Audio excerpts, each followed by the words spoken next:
സലാം പറയുന്നതിൽ ഒരുപാട് പിഴവുകൾ ഉണ്ട് എന്ന് ഒരു സുഹൃത്ത് സൂചിപ്പിച്ചുകൊണ്ട് PM അടിച്ചിരുന്നു. അപ്പോ അതിനെക്കുറിച്ച് എനിക്കാണ് PM അടിച്ചത്, ഒരുപക്ഷെ എന്റെ അരികത്തെ പാട്ടുണ്ടാവാൻ സാധ്യതയുണ്ട്. എന്തായാലും അപ്പൊ അതിനെക്കുറിച്ച് ഒന്ന് രണ്ട് കാര്യങ്ങൾ പറയാം എന്നുള്ള ആഗ്രഹത്തില് ആണ് ഇപ്പോൾ മൈക്കെടുത്തിരിക്കുന്നത്. അതായത് പല ആളുകളും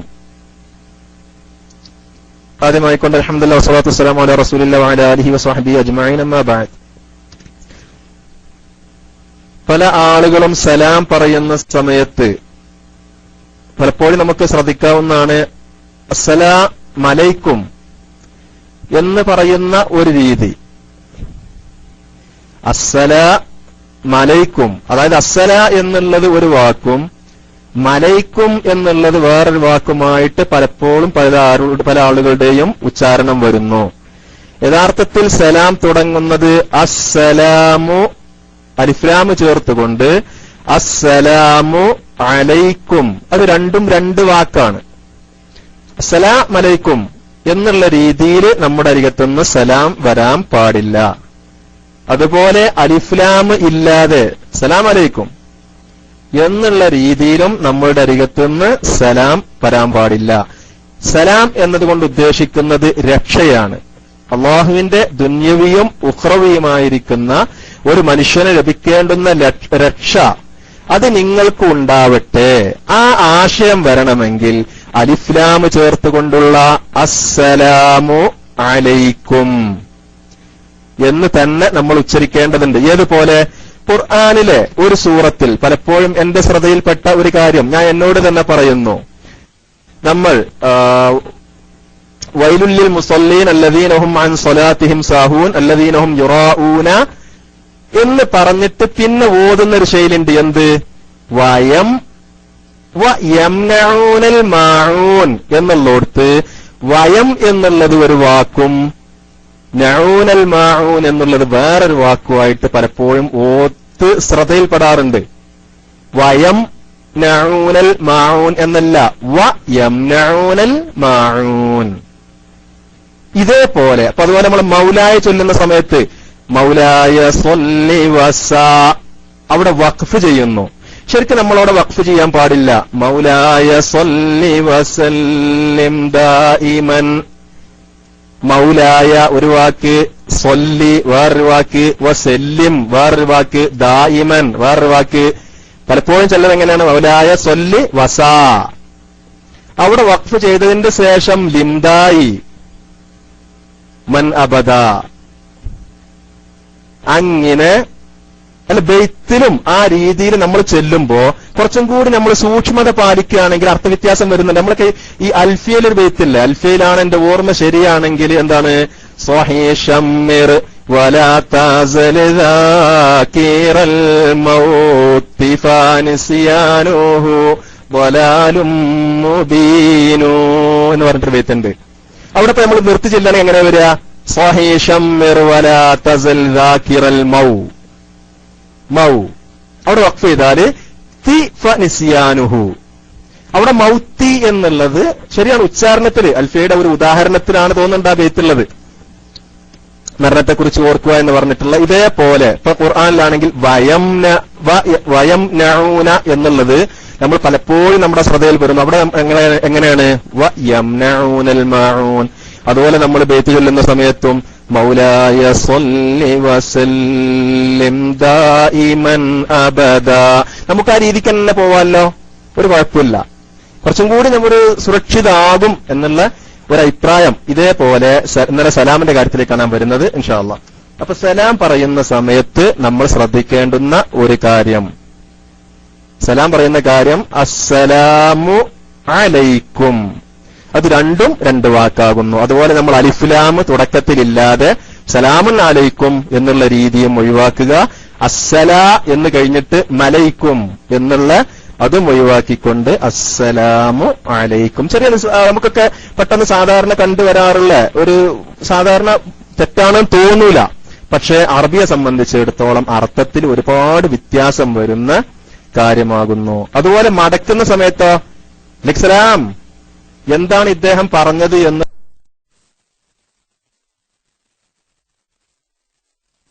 എന്നുള്ളത് നമുക്കൊന്നിക്ക് വാവ് ചേർത്തുകൊണ്ട് തന്നെ പണ്ഡിതന്മാര് പറയുന്നു. വ അലൈക്കും അസ്സലാം എന്നുള്ളതാകുന്നു പൂർണ്ണമായ രൂപം. പറയുമ്പോഴോ കൂട്ടിച്ചേർത്ത് പറയുമ്പം വ അലൈക്കുമുസ്സലാം, വ അലൈക്കുമുസ്സലാം എന്ന് തന്നെ പറയലാകുന്നു അതിന്റെ അഫ്ളലായ രൂപം എന്നല്ല. നമുക്ക് അതിൽ നിന്ന് ലഭിക്കേണ്ടുന്ന പ്രതിഫലം ലഭിക്കണമെങ്കിൽ ആ രീതിയിൽ തന്നെ നാം പറയേണ്ടതുണ്ട്. ജംഅ ആയിക്കൊണ്ടും പറയുക. ജംഅ എന്ന് പറഞ്ഞാൽ പ്ലൂറൽ ആയിക്കൊണ്ട് ബഹുവചനമായിക്കൊണ്ട് ഒരാളോട് സലാം പറയുകയാണെങ്കിലും അസ്സലാമു അലൈക്ക എന്ന് പറയുന്നതിന് പകരം ഒരു വ്യക്തിയോട് പറയുകയാണെങ്കിലും അവിടെ നമ്മൾ പ്ലൂറൽ ആയിക്കൊണ്ട് തന്നെ അസ്സലാമു അലൈക്കും എന്ന് തന്നെ പറയുക. പിന്നെ മടക്കുന്ന സമയത്തും വ അലൈക്കസ്സലാം എന്ന് പറയുന്നതിനേക്കാൾ വ അലൈക്കുമുസ്സലാം എന്ന് തന്നെ ബഹുവചനമാക്കിക്കൊണ്ട് പറയണമെന്ന് പണ്ഡിതന്മാരും നമ്മളെ പഠിപ്പിക്കുന്നുണ്ട്. പരിശുദ്ധ ഖുർആനിൽ തന്നെ വഇദാ ഹയ്യിതും ബിതഹിയ്യത്തിൻ അഊദു ബില്ലാഹി മിനശ് ശൈത്വാനിർ റജീം ബിസ്മില്ലാഹിർ റഹ്മാനിർ റഹീം വഇദാ ഹയ്യിതും ബിതഹിയ്യത്തിൻ ഫഹയ്യൂ ബിഅഹ്സന മിൻഹാ ഔ റുദ്ദൂഹാ. ഒരാൾ നമ്മളോട് ഒരു സലാം, തഹിയ്യത്ത് എന്നുള്ള ആമായിട്ടാണ് ഉപയോഗിച്ചത്. ഇപ്പൊ സലാമിന്റെ കാര്യത്തിൽ നമ്മളോട് ഒരാൾ ഒരു സലാം പറയുകയാണെങ്കിൽ, നമ്മളോട് ഒരാൾ അസ്സലാമു അലൈക്കും എന്ന് പറഞ്ഞാൽ വ അലൈക്കുമുസ്സലാം എന്ന് നമുക്ക് പറയാം. അതിനേക്കാളും ശ്രേഷ്ഠമായിരിക്കുന്നത് എന്താണ്? വ അലൈക്കുമുസ്സലാം വ റഹ്മത്തുള്ളാഹ് എന്ന് പറയാം. കുറച്ചും കൂടി അതിന്റെ പരിപൂർണത എത്തണമെങ്കിലോ വ അലൈക്കുമുസ്സലാം വ റഹ്മത്തുള്ളാഹി വബറകാതുഹു. വബറകാതുഹു എവിടുന്നാണ് ഈ സലാം വന്നത്? മനുഷ്യരിൽ ആദ്യമായിക്കൊണ്ട് സലാം പറഞ്ഞിരിക്കുന്നത് അബൂന അബുൽ ബഷർ ആദം അലൈഹിസ്സലാം. അല്ലാഹു സുബ്ഹാനഹു വ തആല ആദം നബിയെ മലക്കുകളോട് നിങ്ങൾ സലാം പറയുക. ആ മലക്കുകളുടെ മടക്കം അത് എങ്ങനെയായിരിക്കുമെന്ന് ഫസ്തമി മാ യുഹയ്യൂനക, എങ്ങനെയാണ് അവർ നിങ്ങൾക്ക് ഇങ്ങോട്ട് കാഴ്ചവെക്കുന്നത് എന്ന് നിങ്ങൾ ശ്രദ്ധിക്കുക. ഫഇന്നഹാ തഹിയ്യതുക വ തഹിയ്യതു ദുർരിയ്യതിക. ആദ്യമായിക്കൊണ്ട് സലാം മനുഷ്യരിൽ നിന്ന് ഉച്ചരിച്ചിരിക്കുന്നത് അബൂന അബുൽ ബഷർ ആദം നബി അലൈഹിസ്സലാം. ആദം നബി അലൈഹിസ്സലാം അല്ലാഹു സുബ്ഹാനഹു വ തആല പറഞ്ഞതനുസരിച്ച് മലക്കുകളോട് അസ്സലാമു അലൈക്കും, അസ്സലാമു അലൈക്കും എന്ന് പറഞ്ഞപ്പോൾ മലക്കുകൾ സലാം അടക്കിയപ്പോൾ അസ്സലാമു അലൈക്കും എന്ന് പറഞ്ഞ് നിർത്തിയില്ല. ആദ്യമായിക്കൊണ്ട് വ റഹ്മത്തുള്ളാഹ് എന്ന് കൂട്ടിച്ചേർത്തിരിക്കുന്നത് ആരാകുന്നു? മലക്കുകളാകുന്നു. മലക്കുകൾ തിരിച്ചിങ്ങട്ട് ഫഖാലു അസ്സലാമു അലൈക വ റഹ്മത്തുള്ളാഹ് അസ്സലാമു അലൈക വ റഹ്മത്തുള്ളാഹ്. മലക്കുകൾ എന്തായി? റഹ്മത്തുള്ളാഹ് എന്നുള്ളത് കൂട്ടിച്ചേർത്തു. ഇതിന്റെ വിശദമായിട്ടുള്ളത് ക്ലാസ് എനിക്ക് തോന്നുന്നുണ്ട് അബുഷാഖിർ ഉസ്താദാണ് മറ്റേ ഉസ്താദാണെന്ന് അറിയില്ല. വ റഹ്മത്തുള്ളാഹി വബറകാതുഹു എന്നത് എങ്ങനെയാണ് വന്നത് എന്ന് ഒരു ഉസ്താദ് ഇവിടെ വിശദീകരിച്ചിരുന്നു. എന്റെ മറന്നുപോയി, അന്ന് എഴുതി വെക്കാത്ത കാരണമായിക്കൊണ്ട്. അപ്പൊ സലാം എന്നുള്ളത് വളരെ ശ്രേഷ്ഠമായ ഒരു കാര്യമാകുന്നു. എന്താണ് സലാമിലൂടെ നമ്മൾ ഉദ്ദേശിക്കുന്നത്? ബഹുമാനോട് ഉസ്താദ് അവരുടെ റൂമിൽ, അബുഷാഖിർ ഉസ്താദ് റൂമിൽ ഉണ്ടെങ്കിൽ റൈസാൻഡ് ചെയ്താൽ, അല്ലെങ്കിൽ മറ്റുള്ള ഉസ്താദ്മാർ റൈസാൻഡ് ചെയ്താൽ ഇൻഷാ അല്ലാഹ് വടാനപ്പള്ളി ഉസ്താദോ മറ്റുള്ള ഉസ്താദ്മാർ റൈസാൻഡ് ചെയ്താൽ ഞാൻ മൈക്ക് വിടും. ഫ്രീ ആയി കിടന്നത് കൊണ്ടിട്ട് ഇങ്ങനത്തെ ഒരു വിഷയം ഓർമ്മയിൽ വന്നപ്പോ അതിങ്ങനെ പറയുകയാണ്. സലാം കൊണ്ട് നമ്മൾ ഉദ്ദേശിക്കുന്നത് അള്ളാഹുവിന്റെ രക്ഷ, ദുന്യവിയായ രക്ഷയും ഉഖ്റവിയായ രക്ഷയും അത് ഒരു നമുക്കുണ്ടാവട്ടെ എന്ന് ഒരു വ്യക്തിയിൽ നിന്നുള്ള ഒരു ദുആയാകുന്നു ശരിക്ക് സലാം. ഇന്ന് നമ്മൾ ഇംഗ്ലീഷിലായാലും മറ്റുള്ള ഭാഷയിലായാലും ഗുഡ് മോർണിംഗ് അല്ലെങ്കിൽ ഗുഡ് ഈവനിംഗ് അല്ലെങ്കിൽ ഗുഡ് നൈറ്റ് എന്ന് പറയുന്നതിനേക്കാൾ ആ വാചകത്തിനൊക്കെ ഒരു പരിധിയുണ്ട്. എല്ലാ സമയത്തും ഉപയോഗിക്കാൻ പറ്റിയ ഒരു വാചകമല്ല ഏത്? ഗുഡ് മോർണിംഗ് ആവട്ടെ, ഗുഡ് ആഫ്റ്റർനൂൺ ആവട്ടെ, ഗുഡ് നൈറ്റ് ആവട്ടെ, എന്ത് പേരിൽ അറിയപ്പെട്ടാലും ശരി, എപ്പോഴും ഒരു മനുഷ്യനെ സംബന്ധിച്ചിടത്തോളം ഗുഡ് എന്ന് പറയാൻ പറ്റൂല. അതേ സമയത്ത് അവന് വിഷമുള്ള നേരമുണ്ടാകും. വിഷമുള്ള നേരത്ത് ഉപ്പ മരണപ്പെട്ട ഒരു വ്യക്തിയോട് അതിരാവിലെ പോയിട്ട് ഗുഡ് മോർണിംഗ് എന്ന് പറഞ്ഞാൽ കൈക്ക് ആരോഗ്യമുള്ളതാണെങ്കിൽ ഒന്ന് കിട്ടും. അല്ലെങ്കിൽ എന്തെങ്കിലും ഒരു വിഷമത്തിൽ ആകെ ക്ഷീണിച്ച് അവശനായി നിൽക്കുന്ന ഒരാളോട് നേരം വെക്കുമ്പോൾ തന്നെ പോയിട്ട് ഗുഡ് മോർണിംഗ് എന്ന് പറയുകയാണെങ്കിൽ തീർച്ചയായിട്ടും അത് അവനെ വിഷമിപ്പിക്കും. എന്ത് ഗുഡ് അവന്? ഉപ്പ മരണപ്പെട്ടു, പിന്നെന്ത് ഗുഡാണ്? അതേ സമയത്ത് അസ്സലാമു അലൈക്കും എന്ന് പറഞ്ഞാൽ എത്ര മഹത്തരം! ഉപ്പ മരണപ്പെട്ടവനോടും പറയാം, പുതിയ കുട്ടി ജനിച്ചവനോടും പറയാം, വീട് തകർന്നവനോടും പറയാം, പുതിയ വീട്ടിൽ താമസിക്കുന്നവനോടും പറയാം, ആരോഗ്യം ഉള്ളവനോടും പറയാം, ആരോഗ്യം ഇല്ലാത്തവരോടും പറയാം, പണക്കാരനോടും പറയാം, അതിരാവിലെയും പറയാം, ഉച്ചക്കും പറയാം, വൈകുന്നേരവും പറയാം, ഉറങ്ങുമ്പോഴും പറയാം, എഴുന്നേൽക്കുമ്പോഴും പറയാം. ഒരു വ്യത്യാസമില്ല. എത്ര സുന്ദരമായ ഇസ്ലാമിന്റെ കാഴ്ചപ്പാട്. അസ്സലാമു അലൈക്കും, ഏത് സമയത്തും പറയാൻ പറ്റിയ വാക്ക്. നിന്റെ മേൽ അള്ളാഹുവിന്റെ രക്ഷയുണ്ടാവട്ടെ, അള്ളാഹുവിന്റെ രക്ഷയുണ്ടാവട്ടെ. വളരെ ശ്രദ്ധിക്കേണ്ട, നമ്മളൊന്നും ഇപ്പൊ നമ്മുടെ കുട്ടികളോട് തന്നെ ഫോൺ വിളിക്കുന്ന സമയത്ത് പോലും അസ്സലാമു അലൈക്കും എന്ന് പറഞ്ഞാല് കുട്ടികൾ നമ്മളെ തെറ്റിദ്ധരിക്കോ എന്നുള്ള പേടിയാണ് പല സുഹൃത്തുക്കൾക്കുള്ളത്. ഉപ്പാക്കെന്താ ജിന്ന് കൂടുക, ഇത്ര കാലമായിട്ട് സലാമൊന്നും കേട്ടില്ലായിരുന്നു, ഇപ്പൊ സലാം അടിക്കുന്നത്. അതുപോലെ വീട്ടിലേക്ക് കയറി വരുന്ന സമയത്ത് നമ്മൾ വീട്ടുകാരോട് അസ്സലാമു അലൈക്കും എന്ന് പറയുന്ന ആ ശൈലി നമ്മളിൽ നിന്ന് അകന്നു പോയിട്ടുണ്ട്. തീർച്ചയായിട്ടും ആ ശൈലി നമ്മൾ വീണ്ടെടുക്കണം. ഇത് നമ്മൾ നമ്മുടെ വീട്ടിലേക്ക് കയറി വരികയാണ്, നമ്മുടെ വീട്ടുകാരില്ല, കുട്ടികളും ഒന്നുമില്ല എങ്കിലോ അസ്സലാമു അലൈനാ വഅലാ ഇബാദില്ലാഹിസ് സ്വാലിഹീൻ. ആരും വീട്ടിലില്ലെങ്കിൽ നമ്മൾ മരുഭൂമി കൂടെ എങ്ങനെ നടന്നു പോവാണ്, ഒരാളില്ലാന്ന് തോന്നാണ് എങ്കിലും നമുക്ക് എന്ത് ചെയ്യാം, ഇതുച്ചരിക്കാം, അസ്സലാമു അലൈനാ വഅലാ ഇബാദില്ലാഹിസ് സ്വാലിഹീൻ. ഏതെങ്കിലും നമ്മുടെ ശബ്ദം ജിന്നുകൾ ഉണ്ടാകും, മലക്കുകൾ ഉണ്ടാകും. നമ്മുടെ കൂടെ എപ്പോഴും റഖീബാത്തിൽ എന്ന് പറയുന്ന 2 മലക്കുണ്ടല്ലോ. ഈ മലക്കുകളൊക്കെ തീർച്ചയായിട്ടും നമ്മുടെ സലാം അടക്കുന്നതാണ്. അത് പറഞ്ഞപ്പോ ഒരു കാര്യം കൂടി ആ കൂട്ടത്തെ വർത്താനുള്ളത്, നമ്മൾ ഒരു വ്യക്തിയോട് സലാം പറയുകയാണെങ്കിൽ ആ വ്യക്തിയെ മാത്രം നമ്മൾ ഉദ്ദേശിക്കാതെ, ഒരു വ്യക്തിയെ മാത്രം ഉദ്ദേശിക്കാതെ ആ വ്യക്തിയുടെ കൂടെ എപ്പോഴും ഉണ്ടാകുന്ന മലക്കിനെയും കൂടി ഉദ്ദേശിച്ചുകൊണ്ട് സലാം പറഞ്ഞാൽ തീർച്ചയായിട്ടും ആ സലാം നമ്മുടെ കൂടെ ഉണ്ടാകുന്ന, നമ്മുടെ ഖൈറും ഷർറുമായ കാര്യങ്ങളെല്ലാം എഴുതി വെക്കുന്ന റഖീബ് അതീദ് മലക്ക് അലൈഹിമുസ്സലാം തീർച്ചയായിട്ടും അവർ നമ്മുടെ സലാം അടക്കും. ഞാൻ പറഞ്ഞു വരുന്ന വിഷയം ഉസ്താദുമാര് മൈക്കിൽ ഉണ്ടാവുമെന്ന് കരുതിയാണ്. ഓക്കെ, ഹബീബായ റസൂലുള്ളാഹി സ്വല്ലല്ലാഹു അലൈഹി വസല്ലം തങ്ങൾ വളരെ ഗൗരവത്തോടെ നമ്മളെ പഠിപ്പിക്കുന്ന വിഷയമാണ് പരസ്പരം കണ്ടാൽ സലാം പറയുക എന്നുള്ളത്. സലാം പറയുന്ന സമയത്ത് നമ്മളുടെ മനസ്സിൽ നമ്മളൊരു ചിന്ത ഉണ്ടാവേണ്ടതുണ്ട്. എന്ത്? ഞാൻ സലാം പറഞ്ഞിട്ട് മറ്റവൻ രക്ഷപ്പെടട്ടെ എന്ന് നമ്മൾ ഉദ്ദേശിക്കുന്നതിന് പകരം ഞാൻ ഹബീബ് സല്ലല്ലാഹു അലൈഹി വസല്ലം തങ്ങൾ പഠിപ്പിച്ച സലാം എന്റെ സുഹൃത്തിനോട്, എന്റെ സഹപാഠിയോട് പറയുമ്പോൾ അവൻ വഅലൈക്കുമുസ്സലാം എന്ന് പറയുന്ന സമയത്ത് അവന്റെ പ്രാർത്ഥന എങ്ങാനും അല്ലാഹു സുബ്ഹാനഹു വ തആല സ്വീകരിച്ചു കിട്ടിയാൽ നിന്റെ മേൽ അല്ലാഹുവിന്റെ ഇഹപര രക്ഷയുണ്ടാവട്ടെ എന്നുള്ളത് അല്ലാഹു സുബ്ഹാനഹു വ തആല എന്നുള്ള ദുആ ശരിക്ക് ദുആയാണ്. അസ്സലാമു അലൈക്കും, യഥാർത്ഥമാകുന്ന രക്ഷ അത് അല്ലാഹു സുബ്ഹാനഹു ഉണ്ടാവട്ടെ, അലൈക്കും നിങ്ങളുടെ മേൽ ഉണ്ടാവട്ടെ. ഏതാണ് ആ രക്ഷ? ഇഹപര വിജയം. വെറും ദുന്യവിയായ ഏതെങ്കിലും രക്ഷയല്ല, അല്ലെങ്കിൽ ഉഖ്റവിയായ രക്ഷ മാത്രമല്ല, 2 ലോകത്തെയും രക്ഷ നമുക്കുണ്ടാവട്ടെ എന്നാണ് നമ്മൾ പറയുന്നത്. നമ്മളതൊരു ലാഘവത്തോടെ വേറെന്തെങ്കിലും വാക്കുകൾ പറയുന്നത് പോലെ പറയേണ്ടുന്ന ഒരു വിഷയമല്ല. പക്ഷെ നമ്മൾ അതിന്റെ അർത്ഥം ഉൾക്കൊണ്ട് തന്നെ അതുപോലെ പറയുന്ന വ്യക്തിയുടെ മേലുണ്ടാവുന്ന മലക്കുകളെ ഉദ്ദേശിച്ചുകൊണ്ട് തന്നെ അസ്സലാമു അലൈക്കും എന്ന് ജംആക്കിക്കൊണ്ട് ബഹുവചനമാക്കിക്കൊണ്ട് നമ്മൾ ഉച്ചരിക്കുമ്പോൾ തീർച്ചയായിട്ടും മലക്കുകൾ നമ്മുടെ സലാം അടക്കും. തീർച്ചയായിട്ടും മലക്കുകളുടെ ദുആക്ക് തീർച്ചയായിട്ടും ഇജാബത്തുണ്ടാകും. അത് പ്രകാരം മലക്കുകൾ നമ്മുടെ സലാം അടക്കി കിട്ടിയാൽ നമുക്കൊക്കെ രക്ഷപ്പെടാൻ അത് വലിയൊരു മാർഗമാകും. ആ രീതിയിൽ, ആ ഒരു ഉദ്ദേശത്തോടെ, ആ ഒരു വിശ്വാസത്തോടെ നമ്മൾ സലാം പറയുക. ഹബീബ് സല്ലല്ലാഹു അലൈഹി വസല്ലം തങ്ങൾ പറഞ്ഞു, ലാ തദ്ഖുലുൽ ജന്നത ഹത്താ തുഅ്മിനൂ വലാ തുഅ്മിനൂ ഹത്താ തഹാബ്ബൂ അവലാ അദുല്ലുക്കും അലാ ഷൈഇൻ ഇദാ ഫഅൽതുമൂഹു തഹാബബ്തും അഫ്ശുസ് സലാമ ബൈനക്കും. ലാ തദ്ഖുലുൽ ജന്നത ഹത്താ തുഅ്മിനൂ, നിങ്ങളാരും യഥാർത്ഥ വിശ്വാസികൾ ആകുന്നതുവരെ നിങ്ങളാരും സ്വർഗ്ഗത്തിൽ കടക്കുകയില്ല. യഥാർത്ഥ വിശ്വാസികൾ ആകുന്നതുവരെ, ഈമാൻ ഉൾക്കൊള്ളുന്നവരാകുന്നതുവരെ നിങ്ങളാരും സ്വർഗ്ഗത്തിൽ കടക്കുകയില്ല. വലാ തുഅ്മിനൂ ഹത്താ തഹാബ്ബൂ, നിങ്ങൾ പരസ്പരം സ്നേഹിക്കുന്നവരാകുന്നതുവരെ നിങ്ങളാരും മുഅ്മിനീങ്ങളുമാവുകയില്ല. ഇപ്പൊ മുഅ്മിനീങ്ങളുടെ ലക്ഷണം എന്താണ്?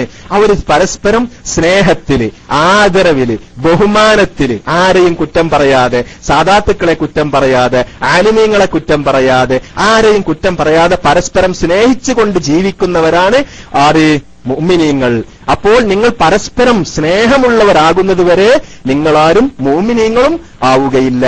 എന്നിട്ട് ഹബീബ് സല്ലല്ലാഹു അലൈഹി വസല്ലം തങ്ങൾ പറയുകയാണ്, നിങ്ങളുടെ ഇടയ്ക്ക് അങ്ങനെ ഒരു സ്നേഹം നിലനിൽക്കാൻ, പരസ്പരം സ്നേഹം, സഹോദര്യം, സൗഹൃദം നിലനിൽക്കാൻ ഞാൻ നിങ്ങൾക്കൊരു കാര്യം പഠിപ്പിച്ചു തരട്ടെയോ എന്ന് പറഞ്ഞ് ഹബീബ് സല്ലല്ലാഹു അലൈഹി വസല്ലം തങ്ങൾ അവിടുത്തെ സ്വഹാബ കിറാം റളിയല്ലാഹു അൻഹുവിനെ പഠിപ്പിച്ചു കൊടുക്കുന്നത് എന്താകുന്നു? അഫ്ശുസ്സലാമ ബൈനക്കും, സലാം പരസ്പരം അങ്ങോട്ടും ഇങ്ങോട്ടും പറയുക, അധികരിപ്പിക്കുക. എപ്പോൾ കണ്ടാലും സലാം പറയുക. എപ്പോൾ കണ്ടാലും മുഅ്മിനോട് എപ്പോൾ കണ്ടാലും സലാം പറയുക. മാത്രമല്ല ആ സലാം ഇബ്തിസാമയോട് കൂടി പറയുക. ഇബ്തിസാമ എന്ന് പറഞ്ഞാൽ പുഞ്ചിരി, മുഖപ്രസന്നത. എപ്പോഴും നമ്മൾ സലാം പറയുന്ന സമയത്ത് ഒരു ഗുഡ്സായ ഹൃദയത്തോടു കൂടി, ഒരു കറുപ്പായ മുഖത്തോടു കൂടി സലാം പറയാതെ പുഞ്ചിരിയോടുകൂടി, നല്ല മുഖപ്രസന്നതയോടുകൂടി അസ്സലാമു അലൈക്കും വറഹ്മത്തുള്ളാഹി വബറകാതുഹു, അല്ലെങ്കിൽ ചുരുങ്ങിയ രീതിയിൽ അസ്സലാമു അലൈക്കും എന്ന് വളരെ സുന്ദരമായിക്കൊണ്ട് ഒരു മുഅ്മിനിന്റെ മുഖത്ത് നോക്കി പുഞ്ചിരിച്ചുകൊണ്ട് സലാം പറഞ്ഞാൽ തീർച്ചയായിട്ടും അതിന് വലിയ പ്രതിഫലം നമുക്കും അതുപോലെ ആ മടക്കുന്ന വ്യക്തിക്കും തീർച്ചയായിട്ടും ലഭിക്കും. അതുപോലെ മടക്കുന്നവനും പറഞ്ഞവൻ കേൾക്കുന്ന രീതിയിൽ, പറയപ്പെടുന്നവൻ കേൾക്കുന്ന രീതിയിൽ, പറയുന്നവൻ കേൾക്കുന്ന രീതിയിൽ, അങ്ങോട്ടും ഇങ്ങോട്ടും കേൾക്കുന്ന രീതിയിൽ സലാം പറഞ്ഞാൽ അതിന് തീർച്ചയായിട്ടും വലിയ പുണ്യം ലഭിക്കും. ഇത് നമ്മൾ ഒരു നിസ്സാര കേസായിട്ട് കാണേണ്ടുന്ന വിഷയമല്ല എന്നുള്ളത് നാം മനസ്സിലാക്കുക. ബഹുമാനപ്പെട്ട അബ്ദുല്ലാഹിബ്നു ഉമർ റളിയല്ലാഹു അൻഹു മുത്തബിഉ സുന്നയാണല്ലോ. അബ്ദുല്ലാഹിബ്നു ഉമർ റളിയല്ലാഹു അൻഹുവിന് പലപ്പോഴും ഒരു സ്വഭാവം ഉണ്ടായിരുന്നു. എന്താണത്? കൂടുതൽ ആളുകളെല്ലാം കൂടി നിൽക്കുന്ന അങ്ങാടി പോലുള്ള സ്ഥലങ്ങളിൽ പോയി നിൽക്കും. എന്തിന്? നമ്മളെപ്പോലെ വായി നോക്കാനല്ല, നമ്മളെപ്പോലെ ആരൊക്കെയാണ് അവിടെ വരുന്നത്, ആരൊക്കെയാണ് പോകുന്നത് എന്ന് അറിയാൻ വേണ്ടിയിട്ടായിരുന്നല്ല. അബ്ദുല്ലാഹിബ്നു ഉമർ റളിയല്ലാഹു അൻഹു അങ്ങാടിയിൽ പോയിരിക്കുന്നത് കൂടുതൽ സലാം കിട്ടാൻ, കൂടുതൽ സലാം പറയാൻ, സലാം അധികരിപ്പിക്കാൻ. നമുക്കറിയാം, നമ്മുടെ ഒരുപാട് ഉസ്താദുമാരുടെ അരികത്ത് നമ്മൾ കേട്ടിട്ടുണ്ട്, സ്വഹാബാക്കൾ സലാം പറയാൻ വേണ്ടി, സലാം പറഞ്ഞ് മത്സരിക്കാൻ വേണ്ടി മരത്തിന്റെ പിറകിൽ അങ്ങോട്ടും ഇങ്ങോട്ടും മാറിക്കളിക്കുമായിരുന്നു. ആദ്യം അസ്സലാമു അലൈക്കും എന്ന് പറയും, എന്നിട്ടും ഒന്ന് മാറി നിന്ന് കുറച്ചു നേരം മരത്തിന്റെ ചുറ്റോടിക്ക് ഇങ്ങോട്ട് വന്നിട്ട് പിന്നെ വീണ്ടും ആദ്യമായി കാണുന്ന രീതിയിൽ വീണ്ടും അസ്സലാമു അലൈക്കും എന്ന് പറയും. ഇതുപോലെ മറക്ക് മാറി നിന്നുകൊണ്ട്, കാരണം ഒരു മുഅ്മിൻ സലാം പറഞ്ഞു, അല്പം കഴിഞ്ഞ് ഒരു മറക്ക് മാറി നിന്ന് വീണ്ടും ആ മുഅ്മിനെ കാണുകയാണെങ്കിൽ വീണ്ടും സലാം പറയാം. ഇങ്ങനെ സ്വഹാബാക്കൾ ആ സലാമിന്റെ പ്രതിഫലം ലഭിക്കാൻ വേണ്ടി തന്റെ ഇഖ്വാനായ, തന്റെ അഖുവായ, തന്റെ സഹോദരനായ മുഅ്മിനിന്റെ ആ ദുആ, യഥാർത്ഥ ദുആ ലഭിക്കാൻ വേണ്ടി സ്വഹാബാക്കൾ എന്ത് ചെയ്യുമായിരുന്നു? സലാം പറയുമായിരുന്നു. പക്ഷെ നമുക്കൊക്കെ ഇന്ന് വലിയ മടിയാണ്. നമ്മൾ സ്വന്തം ഭാര്യയോട് അസ്സലാമു അലൈക്കും എന്ന് ഒരു പക്ഷേ ഗൾഫിലുള്ളവർ ഫോം വിളിക്കുമ്പോൾ ഒരു പക്ഷേ പറഞ്ഞെന്ന് വരും. എന്നാൽ നാട്ടിലേക്ക് പ്രവാസികളായ നമ്മളൊക്കെ ആദ്യമായിട്ട് നമ്മുടെ വീട്ടിലേക്ക് കയറി വരുന്ന സമയത്ത് പോലും ആ വീട്ടിൽ കയറുമ്പോൾ എന്തൊക്കെ വിശേഷം എന്ന് ചോദിച്ച് കയറുക എന്നല്ലാതെ വളരെ അപൂർവം ചില ആളുകൾ മാത്രമാണ് അസ്സലാമു അലൈക്കും വറഹ്മത്തുള്ളാഹ് അല്ലെങ്കിൽ അസ്സലാമു അലൈക്കും എന്ന് പറഞ്ഞുകൊണ്ട് വീട്ടിലേക്ക് കയറി വരുന്നത്. 2-3 വർഷക്ക് പ്രവാസ ജീവിതം നയിച്ച് ആദ്യമായിക്കൊണ്ട് തന്റെ കുട്ടികളെയും തന്റെ ഉമ്മയെയും തന്റെ ഉപ്പയെയും തന്റെ മക്കളെയും തന്റെ അഹ്ലിക്കാരെയും കാണുന്ന സമയത്ത് ഒരു സലാം പോലും പറയാൻ മടിക്കുന്ന ആ ഒരു സാഹചര്യം നമുക്കുണ്ടാവാൻ പാടില്ല. ആദ്യമായിക്കൊണ്ട് നമ്മൾ ആ പ്രവർത്തനം നമ്മുടെ മക്കൾക്ക് നമ്മൾ കാഴ്ചവെച്ചു കൊടുക്കുക. നമ്മുടെ മക്കൾക്ക് എങ്ങനെയാണ് ഒരു വീട്ടിലേക്ക് കയറി വരേണ്ടത്, ഉമ്മ ചോറുണ്ടോ ചായ ഉണ്ടോ എന്നൊക്കെ ചോദിക്കുന്നതിന് മുമ്പായിക്കൊണ്ട് വീട്ടിലേക്ക് കയറുന്ന സമയത്ത് മോനെ സലാം പറഞ്ഞുകൊണ്ട് വീട്ടിലേക്ക് കയറൂ എന്ന് ഉമ്മക്ക് പറയാൻ കഴിയണം, ഉപ്പക്ക് പറയാൻ കഴിയണം. അത് ഉപ്പക്ക് പറയാൻ കഴിയണമെങ്കിൽ ആദ്യം ഉപ്പ ആ മക്കൾക്ക് മാതൃക കാണിച്ചു കൊടുക്കുക. ഉപ്പ അങ്ങാടിയിൽ പോയി വരുന്നു, മക്കൾ സിറ്റൌട്ടിലിരിക്കുന്നു എങ്കിൽ അസ്സലാമു അലൈക്കും, എത്ര സുന്ദരം മക്കളെ, നിങ്ങളുടെ മേൽ അള്ളാഹുവിന്റെ രക്ഷയുണ്ടാവട്ടെ എന്ന് ഒരു പിതാവ് യഥാർത്ഥ ഉദ്ദേശത്തോടു കൂടി സലാം പറഞ്ഞാൽ തീർച്ചയായിട്ടും മക്കൾക്ക് വേണ്ടി പിതാവിന്റെ പ്രാർത്ഥന അല്ലാഹു സുബ്ഹാനഹു വ തആല സ്വീകരിക്കും. അതുപോലെ മക്കള് പള്ളിയിൽ പോയിട്ട് ജമാഅത്ത് കഴിഞ്ഞ് വരുന്നു, ഉപ്പക്കന്ന് പോകാൻ കഴിഞ്ഞിട്ടില്ല, ഉപ്പ സിറ്റൌട്ടിൽ ഇങ്ങനെ ഇരിക്കുകയാണ്.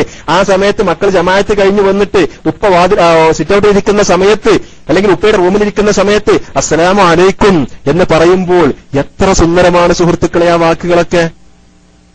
ആ ഒരു രീതി തീർച്ചയായിട്ടും, ആ ഒരു സംസ്കാരം നമ്മൾ ഉണ്ടാക്കേണ്ടതുണ്ട്. ആ ഒരു സംസ്കാരം നമ്മുടെ വീട്ടിൽ നമ്മൾ എല്ലാ കാര്യത്തിനും ശുഷ്കാന്തി പിടിക്കും. വലിയ ആന വാങ്ങാൻ കഴിയും, തോട്ടി വാങ്ങാൻ കഴിയൂല എന്ന് പറയുന്ന രീതിയാണ് എന്നെ പോലെയുള്ള ആളുകളുടേത്. വലിയ കാര്യങ്ങളൊക്കെ, അന്താരാഷ്ട്ര കാര്യങ്ങളൊക്കെ നമ്മൾ ചർച്ച ചെയ്യാൻ നമ്മൾ മുന്നിലുണ്ടാകും. അതേ സമയത്ത് ഒരു ചിലവും കൂടാതെ ചെയ്യാൻ നമുക്ക് കഴിയുന്ന, നമ്മൾ മാതൃകയാക്കേണ്ട നമ്മുടെ മാതൃകാ പുരുഷനായ സയ്യിദുൽ വുജൂദ് അഷ്റഫുൽ ഖൽഖ് ഹബീബുന മുഹമ്മദ് റസൂലുള്ളാഹി സ്വല്ലല്ലാഹു അലൈഹി വസല്ലം തങ്ങൾ നമ്മളെ പഠിപ്പിച്ച സലാം എന്ന് പറയുന്ന ഇസ്ലാമിന്റെ തഹയ്യത്ത്, ഇസ്ലാമിന്റെ അഭിവാദനം, അത് നമ്മൾ പലപ്പോഴും എന്ത് ചെയ്യുന്നില്ല, പറയാൻ മടിക്കുന്നു. അത് ജീവിതത്തിൽ ആക്കാൻ മടിക്കുന്നു. പിന്നെ ചില ആളുകളുണ്ട്, ഇപ്പൊ ഗൾഫിൽ നിന്ന് വന്ന് നമുക്ക് ഇവിടുന്ന് സലാം പറഞ്ഞ് ശീലിച്ചു. നമ്മളെപ്പോഴും അറബികളുമായിട്ട് ഇടപെടുന്നത് കൊണ്ട് നമുക്ക് ഓട്ടോമാറ്റിക് ആയിട്ട് തന്നെ സലാം വരും. അതുപോലെ നമ്മൾ നാട്ടിൽ പോവുകയാണെങ്കിലും നമ്മളിപ്പോ ഏതെങ്കിലും ഒരു സ്ഥാപനത്തിലോ ടെക്സ്റ്റൈൽസിലോ ഒരു ജ്വല്ലറിയിലോ ഏതെങ്കിലും ഒരു കടയിലേക്ക് അങ്ങോട്ട് കയറുന്ന സമയത്ത് അസ്സലാമു അലൈക്കും എന്ന് പറഞ്ഞാൽ അവിടെയുള്ള ആളുകൾക്കുണ്ട് പുച്ഛത്തോടെ ഇവനെ നോക്കുക, അയ്യൊരു സലാംകാരം വന്നത് എന്നുള്ള രീതിയിൽ. തീർച്ചയായിട്ടും ആ മനോഭാവമെല്ലാം മാറ്റിയെടുത്തുകൊണ്ട് സലാം എന്ന് പറയുന്ന രക്ഷ, അതിലല്ലേ നമുക്ക് രക്ഷയുള്ളൂ.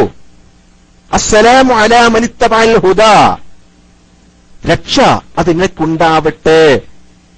നമ്മൾ ഒരാളോട് പറയുമ്പോൾ അദ്ദേഹത്തിന്റെ അരികത്തുനിന്ന് വഅലൈക്കുമുസ്സലാം, നിങ്ങളുടെ മേലും അള്ളാഹുവിന്റെ രക്ഷ ഉണ്ടാവട്ടെ എന്ന് ഒരാൾ ദുആ ചെയ്താൽ സുഹൃത്തുക്കളെ, അതിനേക്കാളും വലിയ ഒരു അഭിവാദനം നമുക്ക് കിട്ടാനുണ്ട് വേറെ?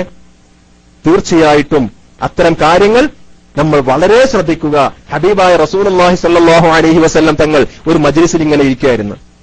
ഹബീബ് സല്ലല്ലാഹു അലൈഹി വസല്ലം തങ്ങൾ മജ്ലിസിൽ ഇരിക്കുന്ന സമയത്ത് അപ്പൊ ഒരു സഹാബി വന്നിട്ട് അസ്സലാമു അലൈക്കും എന്ന് സലാം പറഞ്ഞു. അങ്ങനെ ഹബീബ് സല്ലല്ലാഹു അലൈഹി വസല്ലം തങ്ങൾ ഫറദ്ദ അലൈഹി ثم جلس فقال النبي صلى الله عليه وسلم عشر.